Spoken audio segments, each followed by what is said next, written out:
Hi guys, welcome. Danny here from the Magic Junk Drawer. So I wanted to discuss a little bit more about the law of attraction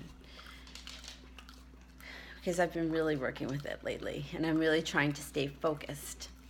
And I think that the reason why I'm starting to believe in it more is not so much because I've been having such wonderful results immediately, but because when looking back on my life, I have seen the way people have treated me exactly the way I expected them to treat me.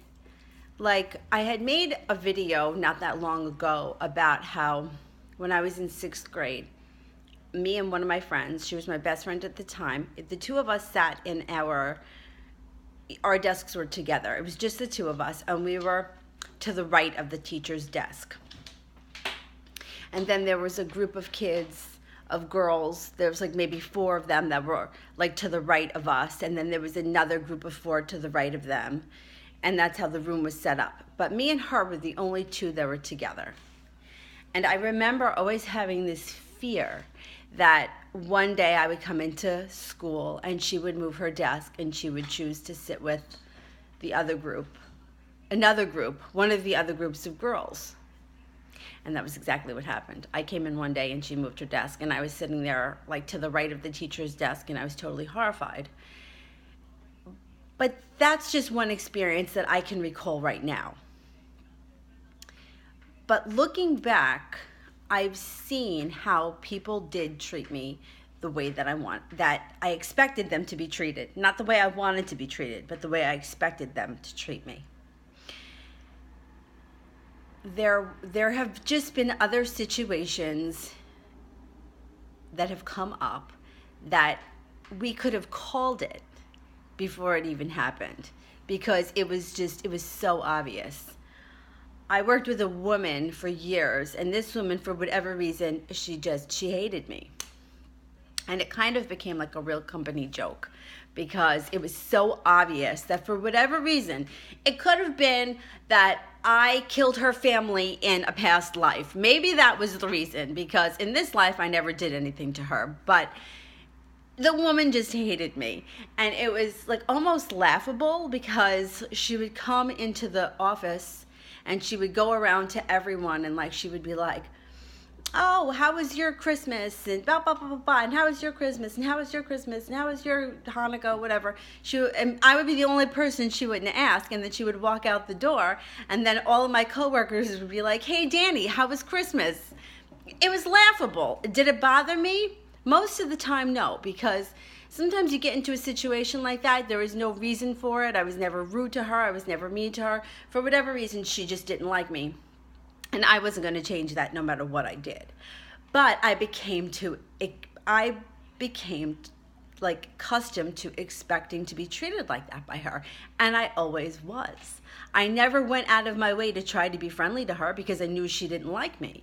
And it was so obvious. And, you know, like I said, like it just became a joke for everybody else because it was funny. Like, I never did anything to her, but for whatever reason, she just hated me.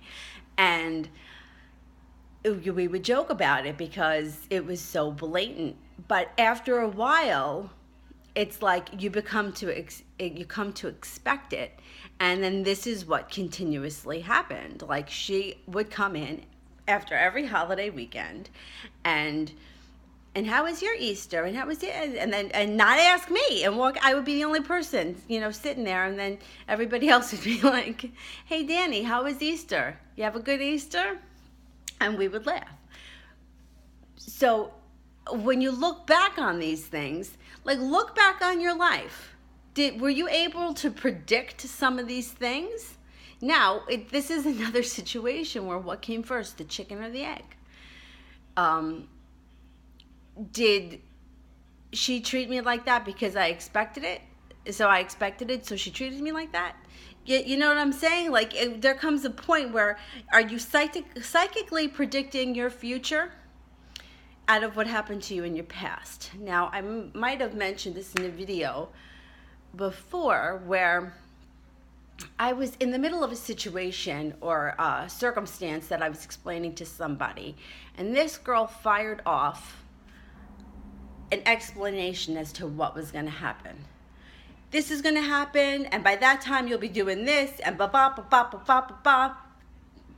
And I walked away from this person, and I thought to myself, she's not telling me what's happening in my future. She's telling me what happened to her in her past. And that was it. That's all I thought. But now I'm looking back on everything, and I'm like, yeah, but you do that to yourself. I do it to myself. Do you?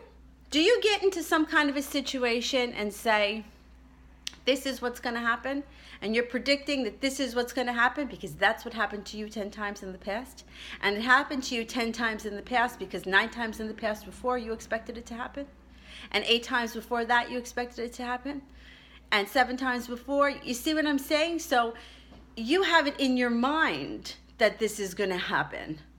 Like, people would come into the A&P all the time, right? And they would buy a lotto ticket, and they would say to me, oh, but with my luck, and they would walk out. And I would say to them, yeah, but somebody has to win. Why can't it be you? Somebody has to win. Eventually, somebody's number is coming out. So why can't it be you? You have just as much chance as anybody else. It only takes 1 ticket. You don't have to buy 50 tickets. You just need to believe that you could be the person that can win it. And that's the thing. None of us believe that we're going to win the lotto, so none of us do. And I mentioned before, there's a commercial that plays on, it's a local channel here in this area in New York, where this man goes to a casino, and in the morning, he said that he got up in the morning and he shaved, and his wife said to him, why are you shaving? You don't shave on the weekends. And he said, because I am going to hit the jackpot today, and I want to be clean shaven when they take my picture. And he won the jackpot that day. The commercial is on TV on the local channel here in New York State. So he believed he was going to win, and he won. You know, I worked with another girl who happened to be very lucky. She was always winning lotto. She was always winning at bingo. And she believed she was going to win, so she continued to win. The rest of us are like, oh, I'll never win. Not with my luck. Oh, I got a better chance getting hit by lightning twice. You know what I mean? With that attitude, of course. All right, you don't want to win. Now, I don't normally play the lotto. Not for any reason. It's not something I really think of. And, but maybe I'll start. Who knows? Someone's got to win. And we'll see what happens. All right. If you like what we're doing here at the Magic Junk Drawer, don't forget to like and subscribe. Take a look back on your life and see if you've created some of these situations that have reoccurred. And let's see if we can work on changing them. All right. See you soon. Bye-bye.